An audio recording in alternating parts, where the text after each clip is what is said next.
Ternyata Gibran ini ya sama seperti analisa Om Begawan pada ngompol Sabtu kemarin itu, mendukung Mas Ibas jadi cawapresnya Bang Anies. Malah duet Anies Ibas itu menurut saya kok cocok gitu.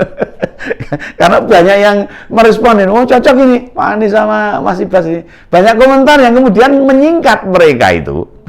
Pasangan Anies Ibas ini menjadi kalimat aib kadrun.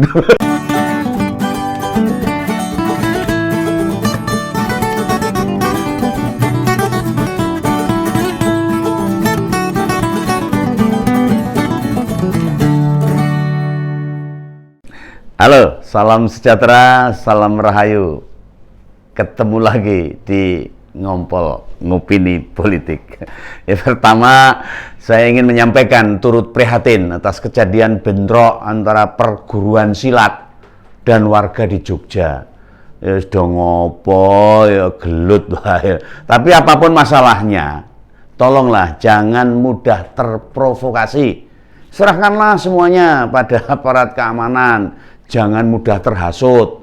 Ya sebab yang rugi ya kita sendiri kalau bentrok itu. Apalagi ini makin dekat dengan politik yang bisa jadi nanti panjenengan dimanfaatkan oleh orang-orang yang tidak bertanggung jawab. Ya, semoga kejadian di Jogja pada Minggu malam tidak terulang kembali. Nah, sekarang ngerasani tentang politik nih. Ini ternyata Gibran ini ya sama seperti analisa Om Begawan pada ngompol Sabtu kemarin itu, mendukung Mas Ibas jadi cawapresnya Bang Anies. Nah ini apakah ini tanda-tanda akan ikut mempromosikan koalisi perubahan ini Mas Gibran ini? Ini pasti seru ini kalau pasangan Anies Ibas bener-bener direalisasikan. Sudah buruan. Tidak usah ditunda-tunda ini, langsung aja kirim utusan ke Solo menemui Gibran untuk memastikan pernyataan itu lagi. Ya, tapi masa masih ragu kalau Gibran sudah bilang begitu, masa masih ragu lah. Lalu videonya pernyataan itu udah viral di mana-mana kok. Tidak ada yang aneh dari pernyataan ini. Ini Gibran memang ngefan sama Mas Ibas. Oh bener ini, sampai Twitternya aja loh, cuma memfollow satu akun saja, ya akunnya Mas Ibas ini.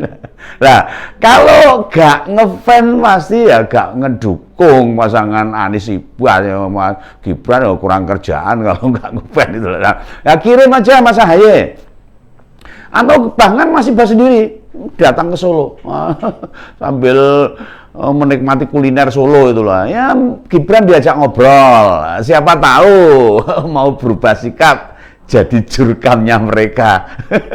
Ya memang sih PDIP sudah booking duluan supaya Mas Gibran jurkamnya Pak Ganjar. Oh satu partai. Tetapi setelah pernyataan ini yang disampaikan Gibran ini, ya sopo ngerti, dia berubah pikiran. Ya atau gini aja, atau Kaisang dilamar Demokrat untuk pilkada kota Depok. Oh, biar Mas Gibran makin kesengsem dan udah ditaklukkan oleh Demokrat. Ini ya ini kira-kira ini menurut Om Begawan ini. Nah, kalau sudah bersikap jadi amunisi baru ini nanti. Nah, kalau sudah berubah sikapnya Mas Gibran ini akan jadi amunisi baru Demokrat. Nah daripada posisi sekarang tidak ada yang melirik sama sekali ya sama Pak Anies itulah. Ya cobalah melempar berbagai isu ya yang membuat penasaran siapa cawapresnya. Publik tetap tidak goyah.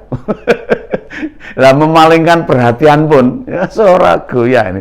Jadi mesak gini, kasihan sebenarnya. Semuanya fokus, masyarakat itu fokusnya pada Pak Ganjar sama Pak Prabowo tok.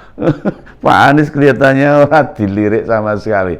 Ya kasihan lah timnya pendukungnya itu. Ya malah ada yang buat postingan itu di medsos. Juga tidak ada yang merespon kok.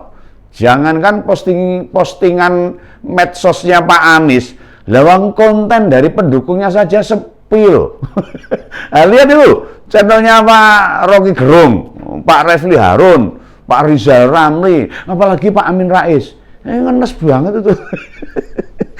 Viewernya nggak ada. Ya ini ya gara-gara Pak Anies nggak ada direspon oleh masyarakat. Ini semuanya perhatiannya ke Pak Ganjar sama Pak Prabowo. Lah, dukungan Gibran ini menjadi amunisi baru, kekuatan baru ini. Ditambah hingga detik ini kabar siapa pendamping Pak Anies ya belum jelas. Makanya ketika Gibran mengatakan bahwa Mas Ibas cocok jadi cawapresnya Pak Anies, lah ini amunisi baru. Disebut mereka sudah di kantong loh katanya. Katanya. Tapi ngapain masih dikantongi? Cawapresnya itu nunggu apa lagi, bahwa dastus itu loh. Tas babet itu kan cepet. Lalu tinggal 3 nama kok yang tersisa selain Mas Ibas loh.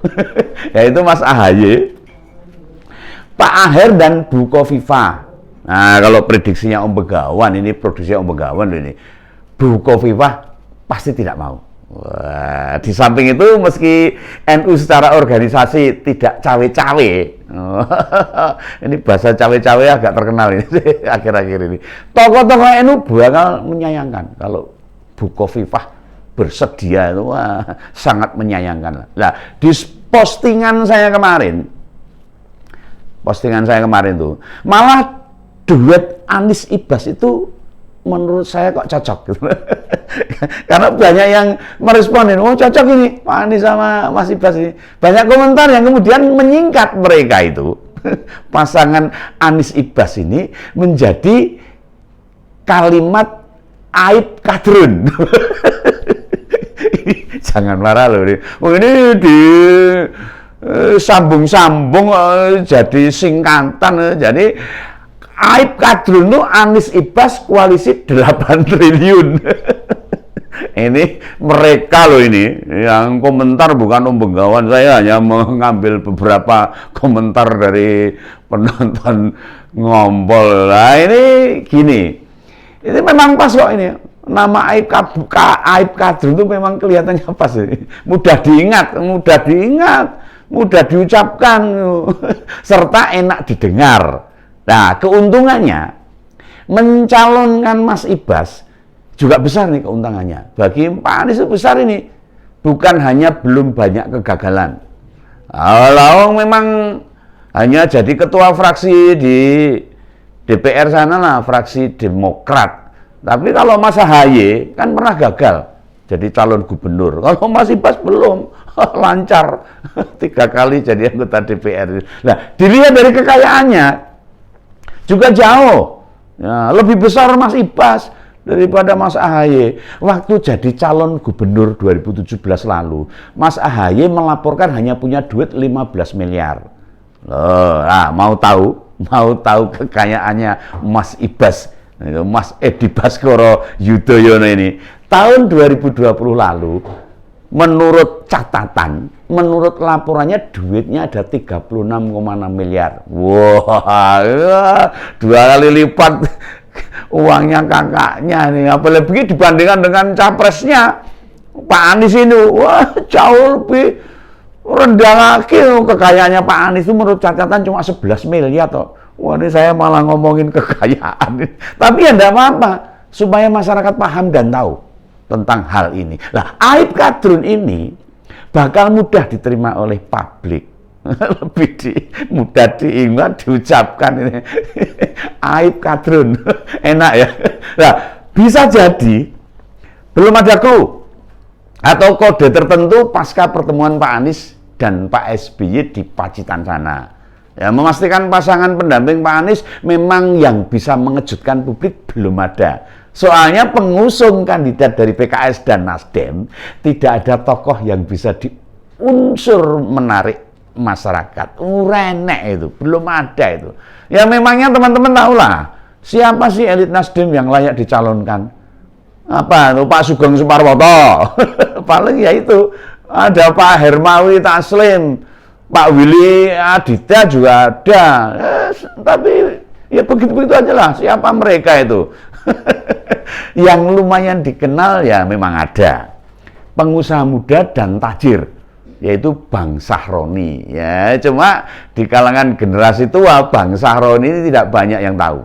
Urung terkenal, belum beken ini. Di Demokrat juga sama saja. Hanya ada Mas Ahaye dan Mas Ibas yang dikenal. Aduh, repot. Paling ada Pak Beni Kaharman. Paling ya itu aja lah. Walaupun banyak anak muda, toh mereka juga bukan siapa-siapa itu. Belum beken. Publik juga tidak merespon. Tingkat keterpilihannya mereka itu minim sekali. Minim sekali. Lah, saya membayangkan ini. Jika Aib Kadrun disosialisasikan, banyak yang penasaran pasti. Apalagi jargonnya koalisi perubahan itu yang datang bakal berduyun-duyun, berjubel dan suk-sukan nantinya. Apa iya ini? Tinggal iya. Nah, politik Indonesia kan kadang susah ditebak. Murah malih itu loh.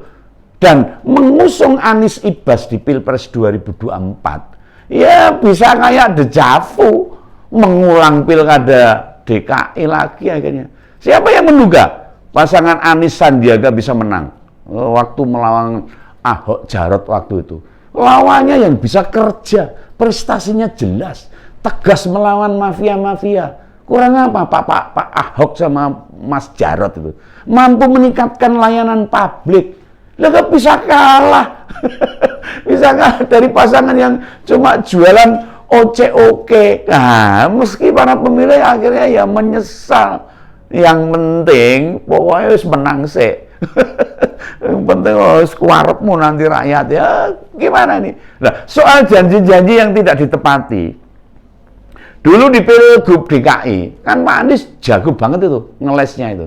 Termasuk ngeles soal utang ke Pak Sandiaga dengan didampingi cawapres muda kaum milenial, maka isu-isu yang diangkat bisa menyangkut isu yang memang menarik bagi kalangan muda. Sekaligus kita bisa melihat bagaimana kemampuan putra bungsu Pak SBY ini bermain politik. Masih muda, moga-moga bisa menarik para generasi Z. Wah, maunya gitu ya. Nah, masyarakat Indonesia selama ini tidak atau belum melihat bagaimana Mas Ibas bekerja, belum ketok gitu loh. Meski sudah lebih dari 10 tahun loh jadi politisi, 3 periode jadi anggota DPR di pusat sana, di fraksi Demokrat, tapi tidak banyak bicara, meneng wae. Renek prestasi ini belas ya. Orang pendiam itu ya tidak cerdas sih sebenarnya, apalagi ketua partai di jabat kakaknya, maka ya makin terlihat. Nah, supaya tahu bagaimana menonjolnya Mas Ibas, posisi cawapres adalah posisi yang tepat bagi Mas Ibas. Maka ya Pak SBY berusaha bicarane itu loh, supaya Mas Ibas bisa jadi cawapresnya Pak Anies. Dan lagi, sudah tidak ada yang ditunggu. Memangnya nanti kalau PDIP mengumumkan siapa wakilnya Pak Ganjar atau Pak Prabowo mendeklarasikan pendampingnya, nah itu pengaruh buat Aib Kadrun ini? Ya pasti tidak lah. Masih jalan terus ya. Koalisi Aib Kadrun kan didampingi Pak SBY, mantan presiden ke-6, ada juga Pak JK, mantan Wapres ke-10 dan ke-12. Wah, juga Pak Ahmad Saiku yang presiden PKS. Wah, ada 2 presiden loh yang mendampingi Pak Anies sama Ibas. Nah, kekuatannya sama nanti dengan Pak Ganjar Pranowo yang disertai oleh presiden ke-5 dan presiden ke-7 Indonesia. Ini pasti pertarungannya kontestasi 2024 mendatang berlangsung seru dan gayeng. Ayo, Koalisi Perubahan, segera umumkan pasangan capres kalian dan lihat bagaimana respon masyarakat luas, termasuk Begawan nanti akan merespon atau tidak. Ya, walau. Oke lah, sampai ketemu lagi dalam ngompol-ngompol berikutnya. Salam Begawan, salam ngompol.